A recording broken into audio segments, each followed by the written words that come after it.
Este es un paciente muy interesante para poder estudiar el septo nasal. Es un caso extremo, es un caso de un paciente con un paladar hendido, por eso no es lo habitual que nos vamos a encontrar en la consulta, pero es muy interesante para poder ver la TAC.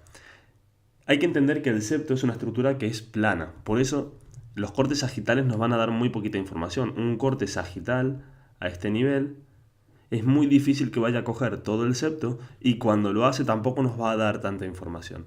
La mayor información la vamos a obtener en los planos que cortan el septo, es decir, en el plano axial y en el plano coronal. El plano coronal es el primero que nosotros estudiamos habitualmente, de anterior a posterior.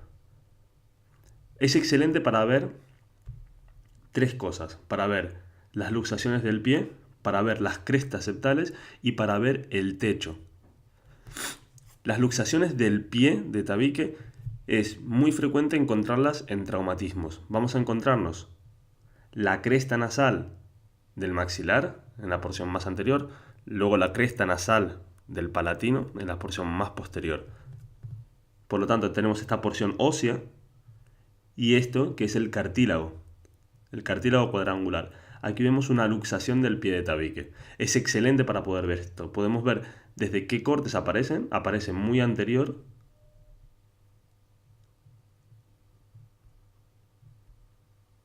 Y se mantiene esto hasta la porción más posterior donde forma una cresta. Las crestas también son excelentes para verlas en los cortes coronales.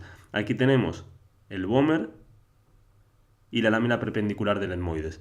Las crestas son típicamente algo que encontramos en la unión condrovomeriana. En esos puntos vamos a encontrar casi siempre las crestas.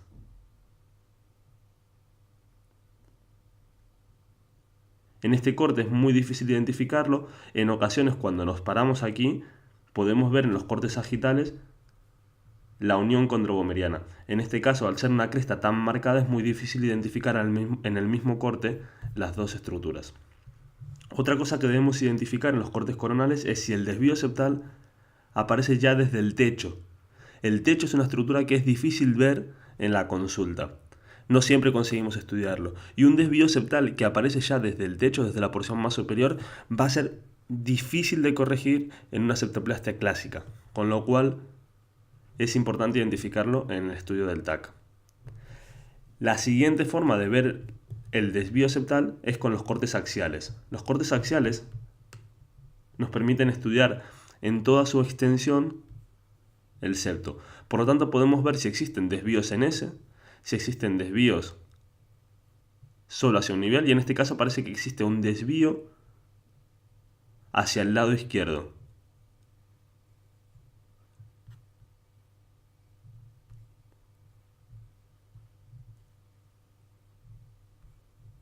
No parece ser un desvío en S, sino que parece ser un desvío hacia el lado izquierdo.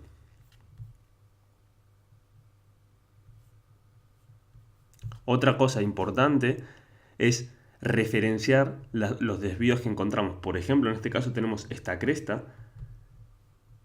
Podemos identificar en el corte coronal que la cresta está más o menos a la altura del ostium maxilar. Otra forma de verlo es en los cortes axiales, referenciarlo con respecto al cornete.